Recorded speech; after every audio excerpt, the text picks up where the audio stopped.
Swerte og luto kung gusto ka mo daog. Mao ni ang gibuhat sa unang panahon mga kabukid. Mao ni siyang itlog sa tapay-tapay mga kabukid. Sa unang panahon mga kabukid, abriho na siya. Pag humanog abri mga kabukid, abri na. Liyon siya mga kabukid.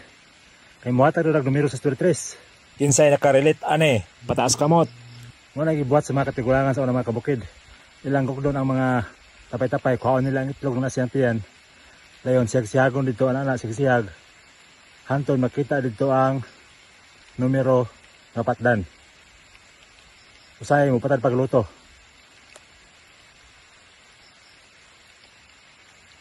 Ana lang mga kabukid.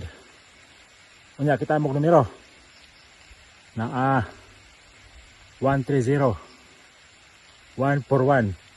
Dino ara mga kabukid, mo gawas na mga kabukid ba. Gitawag niya mga kabukid og Huntsman Spider. Tungod sa iyang style sa pagdakop sa iyang prey. Kusog kasi mo dagan mga kabukid. Dayon iyang gukdo ng iyang mga target nga pagkaon. Usahay iyang okyon aron makaon niya mga kabukid. Dayon dili siya magbatok spider web.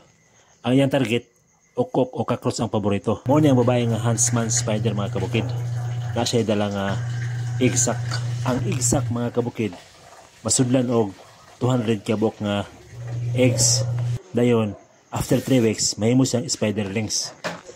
Gikan sa igsak mga kabukid, manggawas ang mga spiderlings.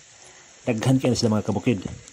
Kaning mga spiderlings, mabuhi na sila sa mga insekto nga ilang makaon diri napita mga kabukid. Naay mga humok nga insekto nga masangit sa ilang web. Mo ilang konsumo mga kabukid. Kaning mga tapay-tapay mga kabukid, delikado kay sa tanawon, pero friendly ni sa mga kabukid. Gani, dili na kay siya makahatag og harm sa mga tao. Sa makapaak siya mga kabukid, wala ni siya ipinom. Gihawiran ako sa mga kabukid.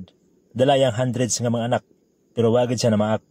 Ang igsak mga kabukid, yang gihawiran, yang gibantayan og yang giampingan. Sama gyapon sa usa ka inahan mga kabukid.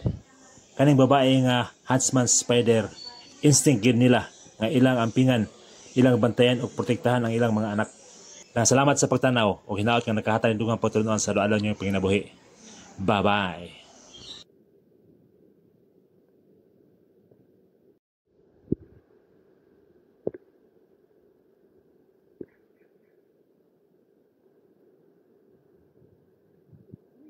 Pamilya ni Juan Boy Pupun.